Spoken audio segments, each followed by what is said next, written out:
नमस्कार दोस्तों। आज चर्चा करेंगे डिफॉरेस्टेशन पे। डिफॉरेस्टेशन यानी कि एफॉरेस्टेशन का रिवर्स। इस पे अक्सर ऐसे पूछे जाते रहे हैं यूपीएससी के एग्जाम्स में या अलग स्टेट पब्लिक सर्विस कमीशन के डिफरेंट एग्जाम्स में। Rather deforestation a big disaster, ये 2015 में 2015 में इंडियन फॉरेस्ट सर्विस यूपीएससी के द्वारा पूछा गया था। तो आज इस पे चर्चा करेंगे। जनरल स्टडीज में भी ये पूछा जा सकता है डिफरेंट फॉर्मेट में। ऐसे के तौर पे भी पूछा जा सकता है, जैसे कि डिफॉरेस्टेशन एक कंपोनेंट इसका भी बन सकता है, natural resources depletion. Natural resources depletion में आपका सॉइल भी आ जाएगा, आपका वाटर रिसोर्सेज भी आ जाएंगे, मिनरल रिसोर्सेज भी आ जाएंगे, और deforestation is also one of the component. इस पे पूछा जा सकता है। दूसरा, डिफॉरेस्टेशन एंड क्लाइमेट चेंज और ग्लोबल वार्मिंग, इस पे पूछा जा सकता है। डिफॉरेस्टेशन एंड लाइवलीहुड लॉस, इस पे पूछा जा सकता है। दूसरा, deforestation and obstacle in natural resource management, ये भी एक टॉपिक बन सकता है, चाहे जनरल स्टडीज हो या ऐसे हो। Deforestation and is a loose link in natural resource management. तो इस तरह से डिफरेंट फॉर्मेट में डिफॉरेस्टेशन पे पूछा जा सकता है। तो चर्चा आरंभ करता हूँ और इस पे ले चलता हूँ आपको पावर पॉइंट प्रेजेंटेशन पे, और डिफॉरेस्टेशन पे अपनी बात को आगे बढ़ाते हैं। तो ये आज का टॉपिक रहेगा दोस्तों, deforestation a big disaster, which was an essay topic in UPSC Indian Forest Service exam 2015। देखिए, ऐसे के तौर पे मैं डिस्कस करूँगा। आपको अगर 1000 वर्ड का ऐसे लिखना है तो पहले 100 to 150 वर्ड्स आपके इंट्रोडक्शन के रहेंगे। तो उसमें आपको बताना पड़ेगा डिफॉरेस्टेशन क्या है। Deforestation is nothing but the purposeful clearing of the forested land. देखिए, डिफॉरेस्टेशन एक, जहाँ तक फॉरेस्ट मैनेजमेंट की बात है, तो एक सिल्वीकल्चरल सिस्टम का भी एक हिस्सा हो सकता है, फॉरेस्ट मैनेजमेंट का भी एक पार्ट हो सकता है, in the form of clear felling of the forest area. ये एक सिल्वीकल्चरल सिस्टम है। फॉर एग्जांपल, आपने पंजाब हरियाणा के दोनों रोड्स की तरफ यूकलिप्टस के पेड़ देखे होंगे। तो eucalyptus trees have got a very short rotation cycle, 8-10 साल में ये मैच्योर हो जाते हैं। फॉरेस्ट कॉरपोरेशन उसको हार्वेस्टिंग कर लेता है और सेल कर देता है। तो that is also one kind of deforestation, but that is permitted under working plan. Deforestation can be in for otherwise also, for example for encroachment purpose, for illegal encroachment of the forest area, for residential or constructing dwelling units, or for encroachment for the purpose of establishing orchards. आपके हिमाचल प्रदेश में Apple orchard बहुत सारे forest areas encroach करके बनाए गए हैं। आपका western घाट में फॉर रेजिंग कॉफ़ी प्लांटेशन, बहुत सारे फॉरेस्ट एरियाज एनक्रोच करके बनाए गए हैं, डिफॉरेस्ट करके बनाए गए। तो it means deforestation is the purposeful clearing for achieving some purpose. Then deforestation has greatly modified landscape around the world. सारे वर्ल्ड की एक ये प्रॉब्लम रही है, और जो जो पॉपुलेशन बढ़ी, आज हमारी पॉपुलेशन वर्ल्ड की अराउंड 8 बिलियन है, 800 करोड़। तो जो जो पॉपुलेशन बढ़ी तो ये डिफॉरेस्टेशन बढ़ता गया, क्योंकि अल्टीमेटली एग्रीकल्चरल फील्ड कहाँ बनेंगे, जंगलों को काट के ही बनेंगे। तो for example, in about 2000 years ago 80% of the western Europe was forested, but today the figure is around 34%। ये एवरेज फिगर है। यूरोप में तो बहुत सारे कंट्री आते हैं, and there are some countries like France, Italy, Netherland, Iceland, उनका forest and tree cover तो 34% से भी कम है। तो ये वेस्टर्न यूरोप की बात हो रही है। ईस्टर्न यूरोप थोड़ा सा ज़्यादा है फॉरेस्टेड है। इसी तरह चाइना को ले लीजिए। China was one number 1 country as far as human population is concern. अब तो ये भारत को तमगा मिल गया है इसका। तो उसके भी फॉरेस्ट एरिया बहुत ज़्यादा था पहले, और हज़ारों साल पहले, और आज 20% पे वो लोग आ गए हैं। क्योंकि पॉपुलेशन को फीड करने के लिए फूड ग्रेन तो उगाना पड़ेगा, और भी बहुत सारी समस्याएं आती हैं पॉपुलेशन के साथ, which requires land diversion, forest land diversion. तो it means conversion of forest area into agricultural field is an historical matter, ये हिस्टोरिकल फैक्ट है। और जहाँ तक डेवलप कंट्रीज की बात है, जैसे कि आपका यूरोपियन कंट्रीज हैं, यूएसए है, वहाँ पे तो आपका जो फॉरेस्ट एरियाज को कन्वर्ट करते हैं एग्रीकल्चरल फील्ड में for raising food grains for the purpose of rearing cattle. For example they raise corn, और वो कॉर्न मक्का, मक्का किसे खिलाते हैं? गायों को। और गाय किस पर्पज के लिए? For beef purpose. तो ये भी एक उनका ह्यूमन बीइंग के लिए वो लोग ज़्यादा ये मक्का नहीं उगाते जितना गायों के लिए उगाते हैं। तो अब बात करते हैं इंडिया की। तो ये एक मैंने रिसर्च आर्टिकल कहीं से खोजा, लिटरेचर सर्वे से, काफ़ी खोजबीन करके निकालना पड़ता है। तो रिचर्ड एंड फ्लिंट का ये 94 का एक रिसर्च ये पेपर है, रिसर्च रादर एक टॉपिक है, एक चैप्टर है एक बुक का, अगले स्लाइड में डिस्कस करूंगा। तो उन्होंने बताया कि 1880 में India's forest cover was about 32% of the geographical area, which came down to 20% in 1980। यानी कि 100 साल का उन्होंने आकलन किया है। 1880 में हम 32% जोग्राफिकल एरिया पे थे फॉरेस्ट कवर के हिसाब से, और 1980 में हम 20% पे आ गए, और अभी हम बड़ी मुश्किल से 24.62% पे हैं। यानी कि अभी भी 1/4 of the our geographical area is hardly covered with forest and tree cover. तो ये देखिए, ये इंडिया की कहानी हो गई। देखिए 1952 की हमारी नेशनल फॉरेस्ट पॉलिसी है, जो पहली फॉरेस्ट पॉलिसी थी आफ्टर इंडिया जी इंडिपेंडेंस। उसमें लिखा गया था कि 1/3 of the India geographical area must be covered with forest and tree cover. आज 70 साल हो गए हैं, हम लोग उस टारगेट को अचीव नहीं कर पाए। 1952 नेशनल फॉरेस्ट पॉलिसी के मैटर को अभी तक हम अचीव नहीं कर पाए। अभी भी हमारा 1/4 of the countries area is hardly covered with forest and tree cover. अब बात करते हैं उस चैप्टर की जो मैंने आपको बताया है, बाय रिचर्ड एंड फ्लिंट। ये चैप्टर का नाम लिखा हुआ है a century of land use change in south and south east Asia, और ये एक बुक में पब्लिश है। बुक की एडिटर हैं डेल एट वर्जीनिया, और ये बुक का टाइटल लिखा हुआ है, और ये स्प्रिंजर न्यूयॉर्क का पब्लिकेशन है। स्प्रिंजर एक world non well reputed publisher है। तो ये आर्टिकल एक चैप्टर जो है बड़ा ऑथेंटिक चैप्टर है। इसमें ऑथर्स ने क्या बताया है? इन दोनों ऑथर्स ने ये बताया है कि 1880 और 1980 के बीच इन्होंने साउथ और साउथ ईस्ट एशियन लैंडस्केप कैसे चेंज हुआ, जिसमें इंडिया के साथ इन्होंने 12 कंट्रीज को और रखा है। तो how the forest cover has underwent dramatic modification in the 3 countries. South और साउथ ईस्ट एशियन नेशंस में कैसे फॉरेस्ट को कन्वर्ट कर दिया गया एग्रीकल्चर में। तो उन्होंने क्या कहा कि forest and Woodland and wetland दोनों को कंबाइन किया। फॉरेस्ट एरिया भी, क्योंकि वेटलैंड भी ज़्यादा आपके वाटर बॉडीज भी फॉरेस्ट एरिया में ही आती हैं। तो दी forest area and wetland area was declined bye 130 million hectare. 10⁶ का मतलब है मिलियन। 130 मिलियन हेक्टेयर आपका, यानी कि 100 साल में 47% आपका डिक्लाइन हो गया फॉरेस्ट एरिया और wetland area. And at the same time cultivated area increase by 106 million hectare. 130 hectare forest जो कन्वर्ट कर दिए गए एग्रीकल्चर में, और 106 मिलियन हेक्टेयर आपका एग्रीकल्चर एरिया अपीयर हो गया। इसका मतलब है कि 81% of the lost forest and wetland vegetation appears to have been converted into expanded agricultural land. साफ साफ दिख रहा है कि आपके जो फॉरेस्ट एरिया जो लॉस हो गए वो एग्रीकल्चरल एरिया के रूप में अपीयर हो गए इन दी 13 कंट्रीज, जो कि सारी डेवलपिंग नेशंस हैं। ये 13 के 13 जो इसमें लिखे हुए हैं, ये जो 13 देश लिखे हुए हैं, these are all developing nations. तो ह्यूमन पॉपुलेशन इस दौरान 1880 और 1980 के बीच में आपकी 100 साल में 3 गुना बढ़ गई।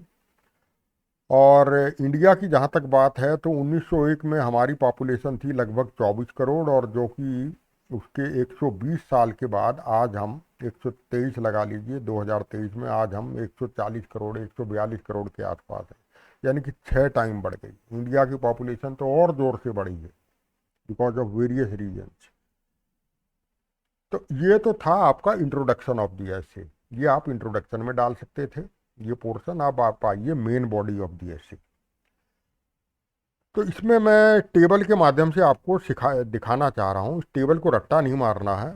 मेन आउटकम क्या है इस टेबल का, ये टेबल मैंने ली है एक बहुत इम्पॉर्टेंट और रिसर्च आर्टिकल मैंने खोज के निकाला है थ्रू साइंटिफिक लिटरेचर सर्वे।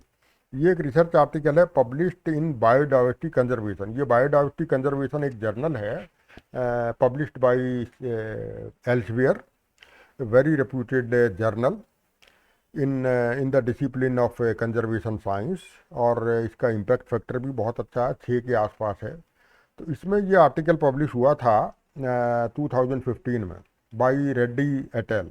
इसमें भी 10-12 ऑथर्स हैं। Quantification and monitoring of deforestation in India over 8 decade. इन्होंने 1930 और 2013 के बीच जो ये 8 दशक हैं, इसमें दिखाया है 1930 और 2013 के बीच कि किस तरह से हमारा जोग्राफिकल एरिया फॉरेस्ट, जिस पे फॉरेस्ट था, वो कम होता गया।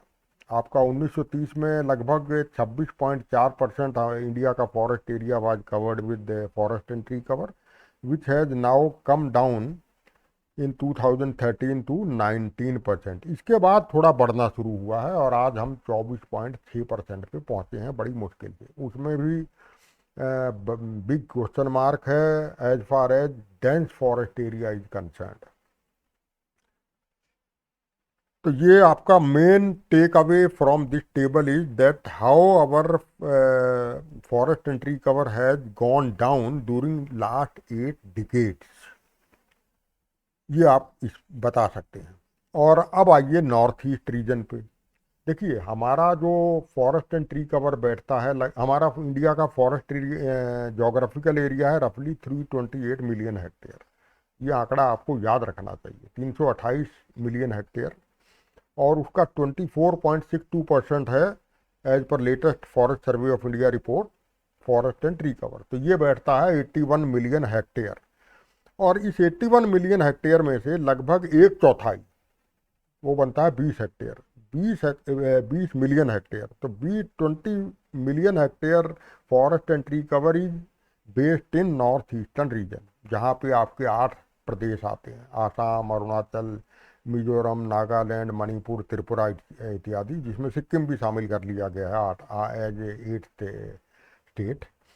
वहाँ देखिए किस तरह से 2011 से लेकर के 2021 during this last 10 years how the forest areas has gone down. ये आपका क्यूमुलेटिव डिक्लाइन देखिए पिछले 10 साल में 2011 से लेकर 21 के बीच आपका more than 4000 square kilometre forest area has gone. ये मैं नहीं कह रहा, ये एफएसआई की रिपोर्ट कह रही है, forest survey of India Dehradun, जो कि हर 2 साल में ये आंकड़ा लेके आता है कि किस प्रदेश में कितना फॉरेस्ट एंड ट्री कवर कम हो रहा है, कितने में बढ़ रहा है। तो उनकी रिपोर्ट बोल रही है पिछले 10 साल की कि लगभग 4257 square kilometre of the forest area has gone down. अपने कैपिटल न्यू दिल्ली की कैपिटल पॉपुलेशन है लगभग, दिल्ली की जो एरिया है वो लगभग 1450 स्क्वायर किलोमीटर है, 1450 square kilometre. It means 3 times of the Delhi, 3 Delhi के बराबर एरिया कम हो गया आपका 10 साल में नॉर्थ ईस्टर्न रीजन में। कारण, सबसे बड़ा कारण तो स्लैश एंड बर्न एग्रीकल्चर, क्योंकि वहाँ ट्राइबल्स लोग रहते हैं ज़्यादा। वो ट्राइब्स की एक अपनी उनकी पद्धति है जो कि एंशियंट टाइम से चली आ रही है, जिसे झूम कल्टीवेशन भी कहते हैं, शिफ्टिंग कल्टीवेशन भी कहते हैं। और जिसकी वजह से कुछ फॉरेस्ट एरिया को जला दिया जाता है, हार्वेस्ट कर दिया जाता है, आग लगा दी जाती है, और जो ऐश है उसको वहीं रहने दिया जाता है to fertilize the land for the crop. 5-6 साल की झूमिंग साइकिल होती है, वो कहीं 7-8 साल की भी हो सकती है। जब तक पैदा करना चाहें पैदा होता है एग्रीकल्चर और फ्रूट, तो उसके बाद वो दूसरे एरिया में चले जाते हैं, दूसरे फॉरेस्ट एरिया को तबाह कर दिया जाता है। तो इस तरह से ये slash and burn agriculture is one of the reason और भी बहुत सारे हैं। तो ये जो ट्रॉपिकल फॉरेस्ट हैं इसके ये केवल स्लैश एंड बर्न ही एग्रीकल्चर ही रीजन नहीं है, वहाँ आपका cattle ranching in develop countries की जहाँ तक बात है, cattle ranching for meat and beef purpose ये भी एक रीजन है। Oil palm and rubber tree plantation, आपके जो अमेजन के जंगल हैं वहाँ तो सारा ही ऑयल पाम का खेल हो रहा है, इसमें कन्वर्ट करते जा रहे हैं, तो बायोडाइवर्सिटी का आपका बाजा बजाया जा रहा है। और ये रीजन्स मैंने लिखे हैं। Illicit felling all over India, ये एक बहुत क्रोनिक इशू है, और ये फैक्ट मैं नहीं बोल रहा, ये फैक्ट एक्सेप्ट किया गया है TN. Godavarman versus union of India 1996 में। ये मामला, ये कोर्ट का जजमेंट आया था, सुप्रीम कोर्ट ऑफ इंडिया का जजमेंट, जिसमें ये एक्सेप्ट किया गया था कि illicit felling is a major issue all over India, और वो आज भी बदस्तूर ये मेजर इशू है। इसमें मैं बताना चाहूँगा, मैंने ये टी.एन. गोदावर्मन पे एक अपना डाला हुआ है वीडियो, उसको आप मैंने उम्मीद करता हूँ देखा होगा आपने। टाइटल है the forest case of India, ये मई 2023, ये मैं वीडियो बना रहा हूँ आज का जुलाई 2023 के दूसरे हफ्ते में, तो 2 महीने पहले मैंने ये वीडियो बनाया था, TN. Godavarman versus union of India, और टाइटल है the forest case of India. इसमें मैंने क्लियरली दिखाया है कि एक central empowered committee supreme court ने गठित की 96 के पहले, और उनको वहाँ भेजा सेंट्रल एम्पावर्ड कमेटी को नॉर्थ ईस्टर्न रीजन में, and they detected more than 1 lakh cubic meter of the illicit felled log in the jungle. More than 1 lakh cubic meter, cubic feet नहीं, क्यूबिक फीट में कन्वर्ट करेंगे तो इसे 35 से मल्टीप्लाई कर दीजिए, तो आप सोच सकते हैं कि क्या स्केल था इलीगल फेलिंग का। दूसरा है reason diversion of forest land for non forestry purpose, क्योंकि India is a developing country, यहाँ बहुत सारे डेवलपमेंटल प्रोजेक्ट चलते रहते हैं जहाँ जंगलों की ज़रूरत होती है।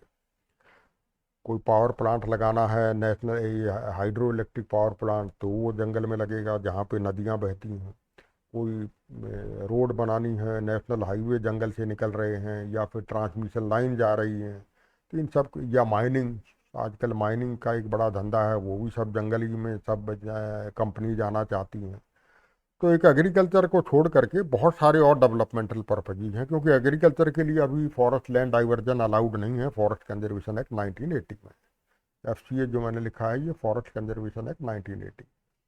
फ्लैश फ्लड में आपके बहुत सारे जंगल तबाह हो रहे हैं, और अभी इसी महीने जुलाई 2023 में दिल्ली तो अभी भी डूबी हुई है, हरियाणा पंजाब डूबे हुए हैं because of flash flood in Himachal Pradesh and Uttarakhand, और उसमें आपके बहुत सारे पेड़ गिर करके जगह नीचे नदियों में आ गए हैं। तो flash flood flood is also a problem, and because of this forest cover is lost. Then encroachment over forest area, encroachment एक बहुत बड़ा समस्या है, क्योंकि पॉपुलेशन आपकी बढ़ती जा रही है, अल्टीमेटली वो कहाँ जाएंगे, जंगलों में जाएंगे।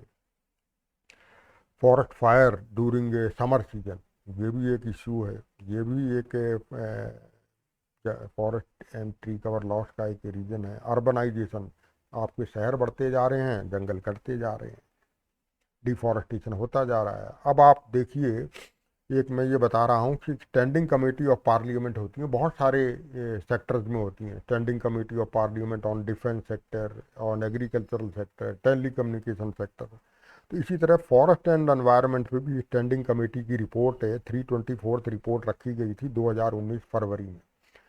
उन्होंने क्या बोला ये आप देखिए, ये everything is on the record. The committee mentioned that the government was spending crores of rupees for environment protection, while on the other hand, illegal cutting of trees and transportation of wood has been plaguing our forest. ये parliamentary committee बोल रही है, जो हमारे member of parliament constitute करते हैं इन committees को। The committee further directed, आज से 4 साल पहले की रिपोर्ट है ये।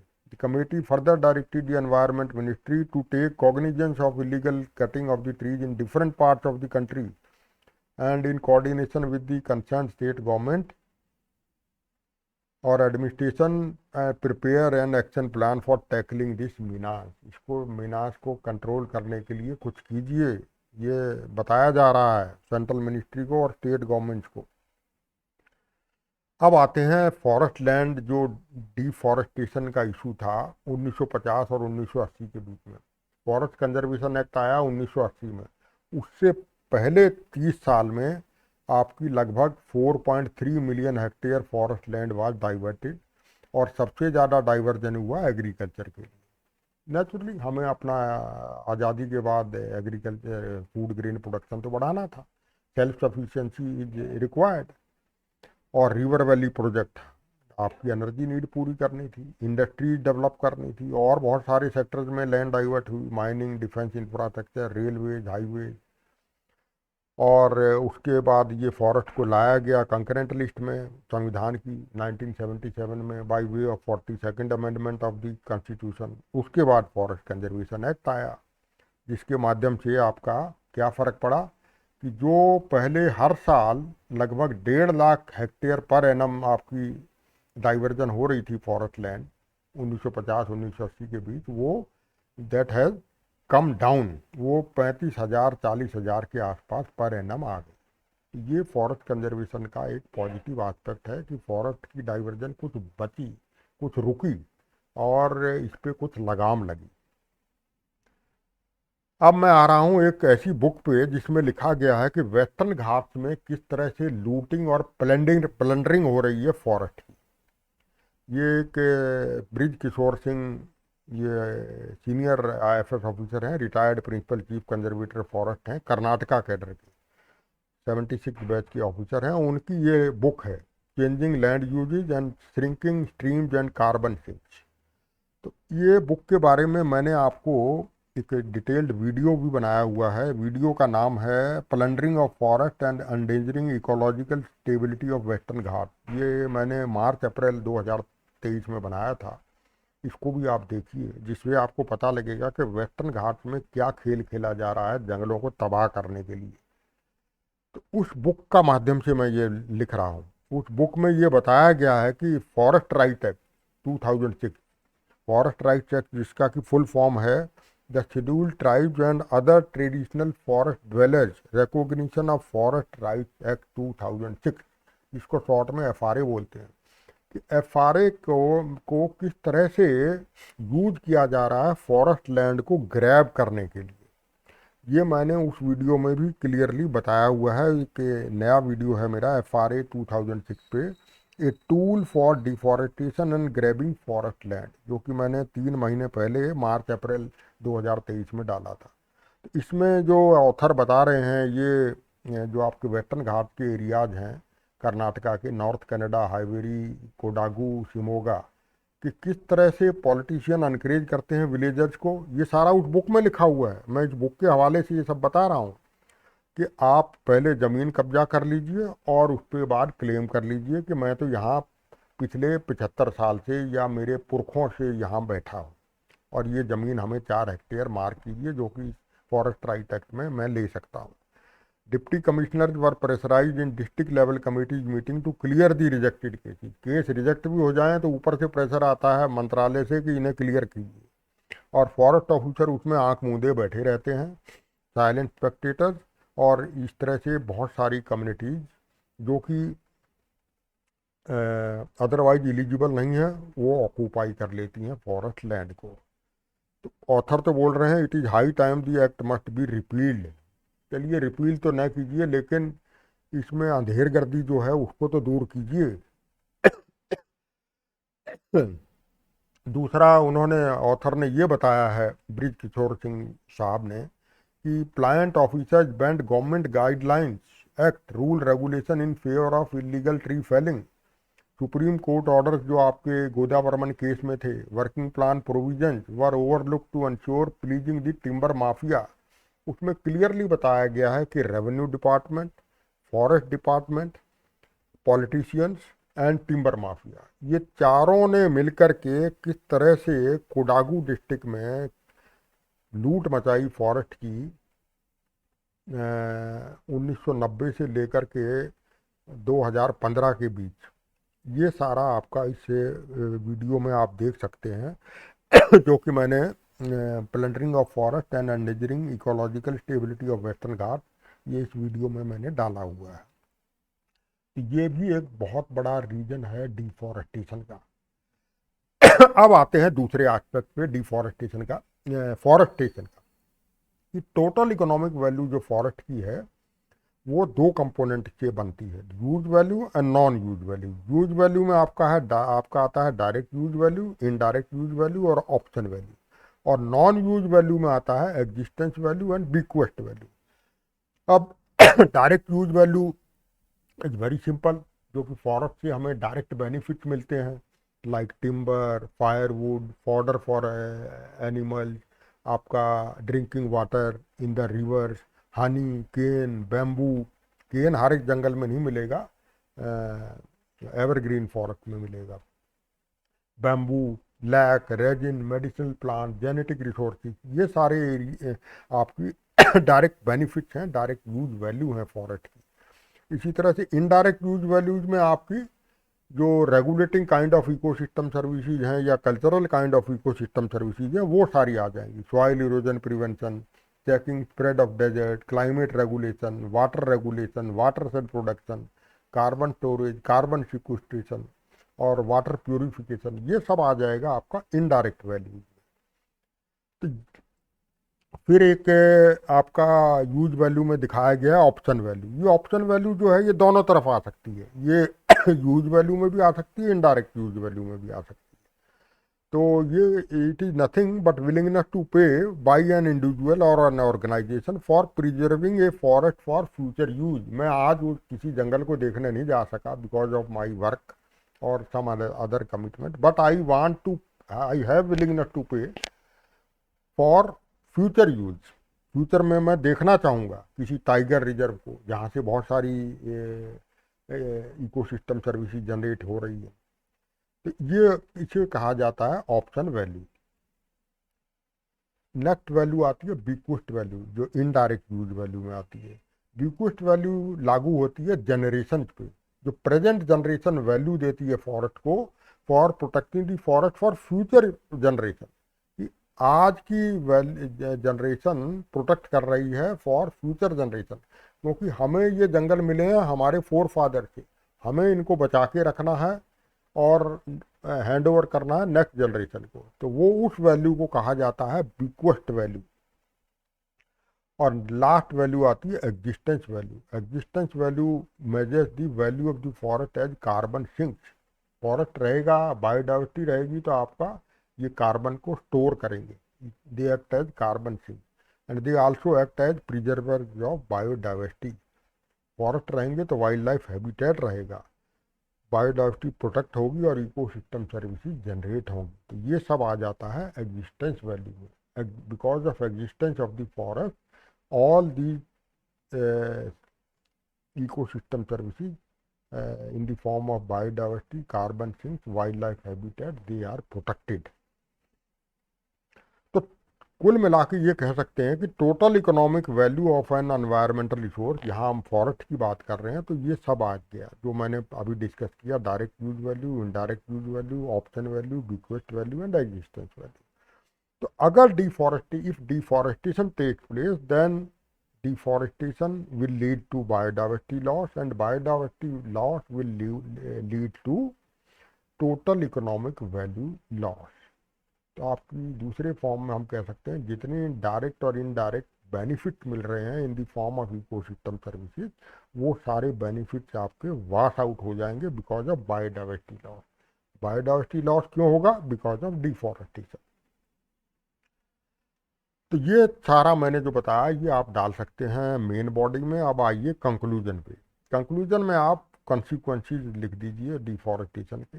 सबसे बड़ा कॉन्सिक्वेंसेस तो होगा जो कार्बन सिंक कैपेबिलिटी है वो आपकी ख़त्म हो जाएगी, lowering the carbon sequestration and storage potential of the forest. Forest जो कार्बन सिंक के तौर पे एक्ट करते हैं वो कैपेसिटी ख़त्म हो जाएगी। नेचुरली फॉरेस्ट का डिफॉरेस्टेशन होगा तो जो what ever carbon is stored in the wood and stored in the forest soil that will be released into the atmosphere in the form of carbon dioxide, और आपकी carbon dioxide concentration बढ़ेगी। Carbon dioxide concentration जो कि pre industrial era में आपका 280 ppm होती थी, वो आज आपकी बढ़ के हो चुकी है लगभग 420 ppm, और बहुत खतरनाक लेवल पे पहुंच चुकी है। Planet is already warmer by 1.2 degree celsius with reference to pre industrial era. हर सीओपी जो यूएनएफसीसीसी की मीटिंग होती है हर साल, उसमें कहा जाता है कि 1.5 डिग्री सेंटीग्रेड पे हमें रोकना है बढ़ोतरी को, लेकिन ये संभव होना लग नहीं रहा है। और frequent storm, cyclone, flood, drought, extreme events वो आप हर साल देख रहे हैं। और जो जुलाई 2023 में मैं ये वीडियो बना रहा हूँ, अभी हम देख रहे हैं नॉर्थ इंडिया में क्या हाल हो रहा है, चाहे हिमाचल प्रदेश हो, चाहे उत्तराखंड हो, पंजाब हरियाणा में ये फ्लड आया हुआ है, और देश की राजधानी दिल्ली भी आधी डूबी हुई है यमुना नदी के फ्लड में। और आपका कॉन्सिक्वेंसेस क्या होगा, perennial streams have already become seasonal. बारिश के टाइम में उसमें पानी रहता है, रादर ज़्यादा पानी रहता है, ओवर फ्लडिंग होती है। और जब बाकी सीजन्स में पहले जंगल थे तो उसमें हमेशा पानी रहता था, अब वो पेरिनियल स्टेटस आपकी ख़त्म हो गई। और लास्ट में आप ऐसे को ख़त्म कीजिए, अरण्यम ते पृथ्वी स्योन मस्तु। अथर्ववेद से ये श्लोक को लिखिए, ये अरण्यम लिखना है आपको, ये इस पे बिंदी लगानी है ये के ऊपर, अरण्यम, ये बिंदी लगाना मैं भूल गया। अरण्यम ते पृथ्वी स्योन मस्तु, यानी कि forest are the jewel of the अर्थ।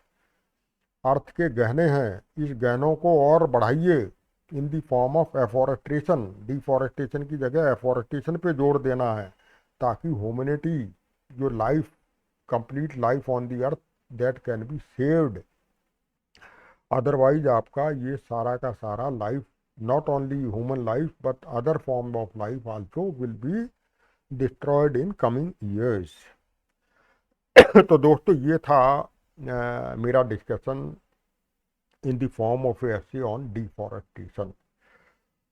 तो जैसा कि मैंने पहले बताया, ये टॉपिक इम्पॉर्टेंट है। जो भी आप में से कैंडिडेट्स अपीयर हो रहे हैं कम्पिटिटिव एग्ज़ाम के लिए, वो डिफरेंट वीडियो जो मैंने मेंशन किए उनको देखिए, इसको देखिए। और कोई आपकी क्वेरी हो तो वो आप मुझे मेल से संपर्क कर सकते हैं। वीडियो पसंद आए तो लाइक कीजिए, शेयर कीजिए और कमेंट कीजिए। और चैनल को अगर सब्सक्राइब नहीं किया है तो सब्सक्राइब ज़रूर कीजिए। तो फिर मैं हाजिर होऊंगा कोई नए टॉपिक को लेकर के। और एक बात और बताना चाहूँगा, ये सारे के सारे जो मेरे वीडियोज़ हैं, they are absolutely free of cost. यहाँ दूसरे चैनल्स की तरह मैं कोई सब्सक्रिप्शन नहीं मांग रहा हूँ, कोई फीस नहीं मांग रहा हूँ, कोई आर्थिक मदद नहीं मांग रहा हूँ। ये आप totally, this is my social venture for the candidates who are appearing for different competitive exam. तो मैं विदा लेता हूँ, नमस्कार, टेक केयर।